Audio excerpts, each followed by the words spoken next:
الله الرحمن الرحيم فإن طلقها فلا تحل له من بعد حتى تنكح زوجا غيره فإن طلقها فلا جناح عليهما أن يتراجعا إن ظنا أن يقيما حدود الله وتلك حدود الله يبينها لقوم يعلمون صدق الله العظيم ولولا جماله كشفت وجاه جماله حسن جميع خصاله صلوا عليه وآله فإن فضل رسول الله ليس في حد فيعرض عن ناقض بفمه ولا يصل سدا أبدا على حبيبك خير الخلق كلهم الله جل جلاله وعظم قرآنه وعظم شانه وصلى سرکار فخر کائنات قائد المرسلین خاتم النبیین احمد مصطفیٰ محمد مصطفیٰ صلی اللہ علیہ وسلم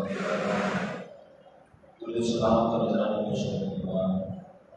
رب عزت جلال و فضل کے کرم ہے زندگی توفیق سے الحمدللہ آج تمام بات نماز پڑھنے سے قرآن کی مقدس بات میں فہم سے جاری ہے اللہ رب العزت قرآن مجید کے نور سے سب کے کام کو اور سبھی حاضرین کو اپنی بارگاہ میں قبول فرمائے۔ سورۃ بقرہ دوسرا پارہ 230 آیت پر اللہ رب العزت ارشاد فرماتا ہے فَإِن طَلَّقَهَا فَلَا تَحِلُّ لَهُ مِن بَعْدُ حَتَّىٰ تَنكِحَ زَوْجًا غَيْرَهُ۔ پھر اگر وہ طلاق ہو دے نہیں حلال اس عورت کے لیے طلاق کے الفاظ سننے کے بعد یہاں تک کہ وہ دوسرے شوہر سے دوسرے زوج سے نکاح کرے پھر اگر وہ دوسرا زوج بھی اس عورت کو طلاق دے فلا جناح علیہما تو اب ان دونوں پر کوئی گناہ نہیں یعنی پہلے والا شوہر اور یہ عورت ان یتراجعا یہ کہ وہ دونوں لوگ ہیں ان ظنا یقیما حدود اللہ اگر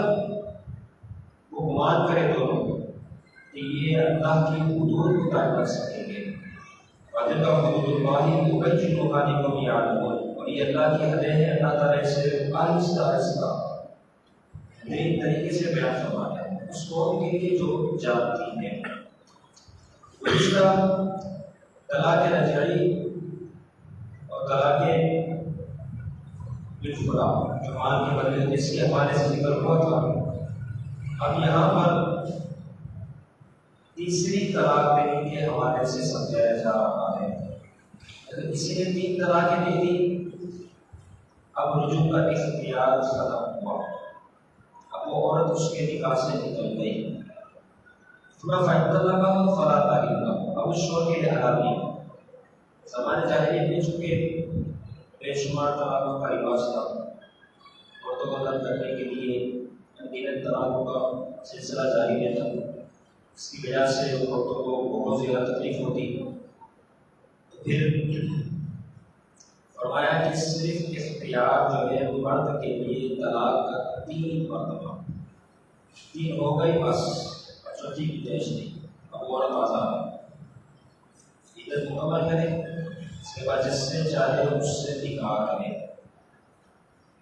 اب ہوا کیا تھا عائشہ بنت عبد الرحمن حضرت رفاعہ کی نکاح تھی کچھ وقت کے بعد اب انہوں نے ان کو 3 طلاقیں دی یہ عائشہ بنت عبد الرحمن جو ہے وہ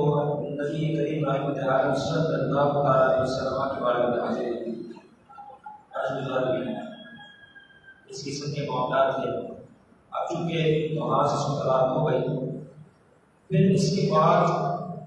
کچھ وقت کے بعد انہوں نے جو ہے عبد الرحمن نامی شخص سے زبیر ان سے انہوں نے دوسرا نکاح کیا اب چونکہ دوسرا نکاح کیا تو دوسرا نکاح کرنے کے بعد اس شخص کو انہوں نے مرد نہ پایا آپ علیہ السلام کی بارگاہ میں حاضر عرض کرتے ہیں یا رسول اللہ صلی اللہ علیہ وسلم یہ شوہر ہے لیکن یہ ایسا ہے. حضور علیہ السلام نے فرمایا کیا اس سے کہا چاہتی ہے کہ معاملہ کیسا ہی ہے. پھر حضور نے فرمایا کیا تو رفاع کے پاس دوبارہ لوٹنا چاہتی ہے جو کہ اس عورت کا پہلا شوہر اس نے اس کو طلاق دی تھی.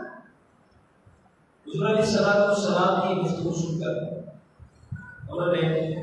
عرض کی جی ہاں یا رسول اللہ میں رفاع کے پاس دوبارہ لوٹنا چاہتی ہوں. اس موقع پر یہ آیت مبارکہ نازل ہوئی حتیٰ تنکحا زوجها یہاں تک کہ وہ جب تک دوسرے شوہر سے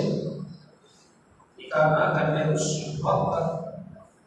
اس کے لیے پہلے شوہر کے پاس آنا جائز نہیں. فرمایا چونکہ وہ نامرد ہے صحبت کی قابل نہیں لہٰذا اس سے حلال ہو نہیں سکتا. اس سے نکاح تو ہوا نہیں زوج کا جو لفظ ہے نا اس اعتبار سے جو ہے یہ اس قابل نہیں لہٰذا فی الوقت جو تمہارا نکاح رفاع سے نہیں ہو سکتا. پس اگر طلاق دے دی اتنی طلاق اتنی پوری کی تو پھر فلا تحل له من بعد حتى تنكح زوجا غيره. اب یہاں تو یہ حکم دے دیا گیا کہ وہ اس شوہر کے علاوہ دوسرا شوہر اس کے پاس رہے. فائدہ اللہ کہا پھر اگر وہ کس سے طلاق دے دے اب کیا ہوگا. اب وہ 3 طلاق سننے کے بعد عدت کو پورا کریں گے. یہ ہے جو عدت ہے اس کو پورا کریں گے. اس کے بعد جو ہے اب یہ چونکہ اس نکاح اور اس کی عدت سے فارغ ہوئی اب یہ پہلے شوہر کے پاس آ سکتا ہے. اب اس نے قرآن نے فرمایا فإن اللہ کہا بس اگر اس نے دوسرے شوہر نے اس کو طلاق دی فلا جناح علیہما. اب ان دونوں کو کوئی گناہ نہیں. یہ جانے کی اشارہ کر دیا کہ بدکاری کی نیت سے نہ ہو دوبارہ دھوکہ دینے کی نیت سے نہ ہو بلکہ حسن سلوک کے ساتھ اس کو قبول کرنے کی نیت سے پھر دوبارہ بھی اگر اس سے اس طریقے سے اس ساری صورتحال کے پیش نظر نکاح کیا جائے تو فرمایا فلا جناح علیہما ان دونوں پر کوئی گناہ نہیں کہ وہ دونوں لوٹیں. شرط یہ ہے کہ ان یجمعوا اللہ قاضی کو منظور یہ ہے کہ اللہ کی جو حدیں ہیں اس حوالے سے انہیں بخوبی خبردار رہنا ہے. جو اللہ کی حدیں ہیں ان حدوں سے پاک نہیں ہوتی کیونکہ حد بڑی انتہا درجے کی اہمیت والی شے ہے. مثال کے طور پر دریا اگر اپنی حد میں ہے سکون اگر حد کو پار کرے طوفان بن جائے. اسی طریقے سے گھر کا جو چولہا ہے اپنی حد میں ہے طرح طرح کی ڈشیں سے تیار ہو رہی ہے طرح طرح کھانے کھائے جا رہے ہیں لیکن یہ اگر حد سے باہر آ جائے پورے گھر کو جلا دیں. چور مکان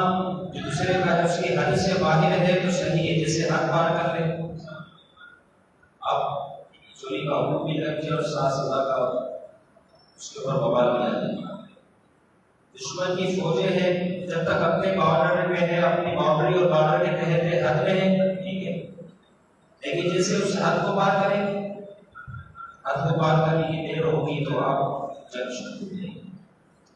نتیجہ یہ نکلا ہر چیز کی اپنی حد ہے. اسی طریقے سے حلال و حرام کی بھی حدیں مقرر ہیں.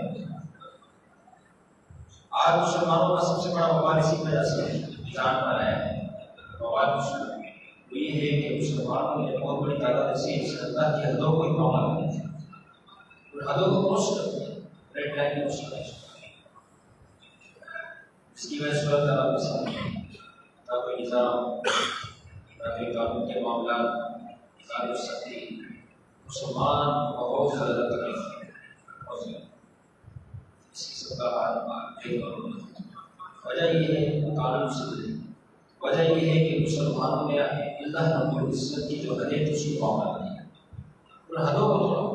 اکثر آپ قتل کرنے کے واقع سنتے ہیں کیا ہو رہی ہے. ساری وجہ یہی ہے آج جو ہے وہ سب کے سب معاملات ہو چکے ہیں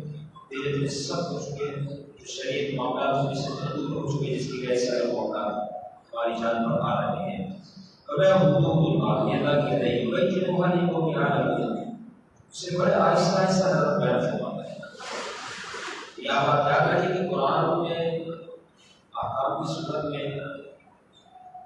نکاح اور طلاق کے مسائل پر بھی تفصیل گفتگو کی، تفصیل کے ساتھ کسی کا بیان نہیں کیا، تفصیل کے ساتھ جو نکاح اور طلاق یہ حلال اور حرام کا مسئلہ ہے، اور ساتھ ہی ساتھ اس میں یہ بھی ہے کہ یہ حدوں کے حوالے سے اور معاشرے کے خرافات کے حوالے سے اس میں جو ہے وہ بہت سے معاملات ہیں۔ زمانۂ جاہلیت میں کسی کے معاملات ہوتے تھے، دوسرا 3-4 میں سے ہمارے ذکر کیا تھا، اس میں تفصیل سے بیان کیا۔ اگر فرمایا قومی عالم اس قوم کی جو جانتی ہے، یعنی علم والے لوگ کے لیے، علم والے لوگ ہی مسئلے بتائیے، یا وہ سارے مسلمان ہوگا جسے سمجھا ہوا وہ آپ بیان کرے گا۔ مسئلہ تو قرآن حدیث کا ہی بیان ہوتا ہے، لیکن در حقیقت علماء کی ہدایت سے ہی اس کا ہمیں سمجھ آئے گا۔ دین یونانی اگر کوئی اس کی کتاب ہی ہے نا پڑھنا شروع کر دے، بہت زیادہ پڑھ لے، اس کے بعد خود تجربے کار بن جائے کہ میں اپنے کو دوائی لگا دوں گا، اس میں نقصان اور خسارے ہو جائیں، اس کو کہا جائے گا یہ بات اصل نہیں۔ اصل بات تو یہ ہے کہ اب جو تم نے پڑھا ہے، اب اس اعتبار سے اچھا جو ماہر طبیب کو اس سے مشورہ کیا جائے، پھر اس کے بعد جو ہے اصل ہوگا، تب تم پہنچو گے اپنے ذہن سے نہیں۔ اس طرح کتاب اللہ ہے، حدیث مبارکہ ہے، پڑھنے والا پڑھ لے گا، لیکن نتیجے تک پہنچنے کے لیے علماء سے ہونا ضروری ہے، یہ ضروری چیز ہے۔ اب یہاں حدیث مبارکہ میں خاص طور پر ایک لفظ جو ہر عرف میں جانا جاتا ہے حلالہ، اس حوالے سے ذکر موجود ہے، اور حلالے کے حوالے سے یہ بات یاد رکھیں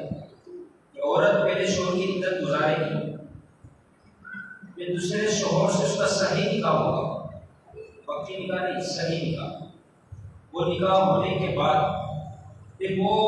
اس سے صحبت کرے، اس کے بعد اپنی مرضی سے طلاق دے، طلاق دینے کے بعد پھر وہ دوسرے شوہر کی عدت مکمل کرے، اس کے بعد جب عدت مکمل ہوئی اب پہلے شوہر کے پاس اس عورت کو آنا جائز نہ، یہ ایک صورتحال اس حوالے سے ہوتی ہے۔ لیکن یہ بات یاد رکھیں کہ اگر حلال ہے کہ شرط سے نکاح کیا تو بہت برا ہے، بہت برا۔ حدیث مبارکہ میں ہے حلال کرنے یا حلال کرانے والوں پر حضور علیہ السلام نے لعنت کی، بس سخت ہو البتہ حلال تو ہو جائے، ان کا معاملہ تو ہو جائے گا، لیکن حضور نے ان دونوں اشخاص پر دونوں لعنت کا لہٰذا اس اعتبار سے وہ جرم کے اندر تو مبتلا ہو گیا، لیکن چونکہ شرعی حکم ہے اس اعتبار سے معاملہ تو ہو گیا۔ اب لعنت کی وجہ یہ ہے کیوں ایسا حکم فرمایا، اس کی وجہ یہ ہے کہ طلاق کی شرط پر سے نکاح کیا جاتا ہے، حالانکہ نکاح تو ہے نبھانے کی شرط پر کیا جاتا ہے، عقد ہے، لیکن یہاں توڑنے کی نیت پر اس کام کو کیا جاتا ہے جو کہ مناسب نہیں۔ دوسری بات یہ ہے کہ زبان سے بھی اس کا اقرار کیا جا رہا ہے، میرا مقصد یہ ہے فرمایا یہ دونوں شرط درست ہے، البتہ اگر نیت دل میں ہے، ارادے کے اندر شامل ہے لیکن اقرار نہیں تو پھر اس پر کلام سے کی جا سکتی ہے، لیکن جہاں مقصد کچھ اور ہو وہاں یقیناً معاملات خراب ہے۔ اگر دیکھا جائے کہ یہ وقتی نکاح ہوا، ایک دن 2 دن 4 دن، اور وقتی نکاح بات ہے محض گناہ ہے، اصل یہ شور بنائیں گے، اس اعتبار سے اگر دیکھا جائے زنا نہیں ہوتا ہے، کیونکہ صرف نکاح کے حوالے سے ایسا کیا سب کچھ کیا، اس کے بعد جو ہے وہ سمجھ سے مبتلا ہوا، پہلے کچھ ہونے دوسرا چھوٹا کیا ہو گیا تماشا ہو گیا، نیت یہ نہ ہو، یعنی اس اعتبار سے مقصد سے بھی کہا وقتی نکاح۔ اب اسی اعتبار سے اگر دیکھا جائے تو پھر وہ فرق آ گیا مکاح میں اور حلال میں، فرق واضح ہو گیا، تو یہ مکاح میں پھر کیا فرق ہو گیا، مکاح ہے نکاح پھر وقت ہوتا ہے، وقت کے ساتھ اس کو مقید کیا جاتا ہے،